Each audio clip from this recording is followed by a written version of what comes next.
As a principal, first learning about the program, I can say that I was skeptical. I was worried about our teachers and them seeing it as just another program that we've implemented. Well, as a superintendent, you're always a little bit leery about trying new things, but we were willing to pilot it at our campuses.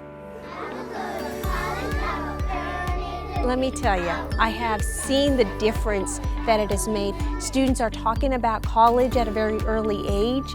They're talking about their career goals. They're talking about what they want to do in the future. You talk about, I want to join the Army, and then after the Army, I want to be a doctor, and then after I'm a doctor, I want to be a teacher and teach others how to be doctors. As a mom, I see the true benefit of the program as it's changed the conversations that I have with my children, and to know that they feel that they can actually achieve that goal. It's quite amazing to see that happen at the age of 6 and 7.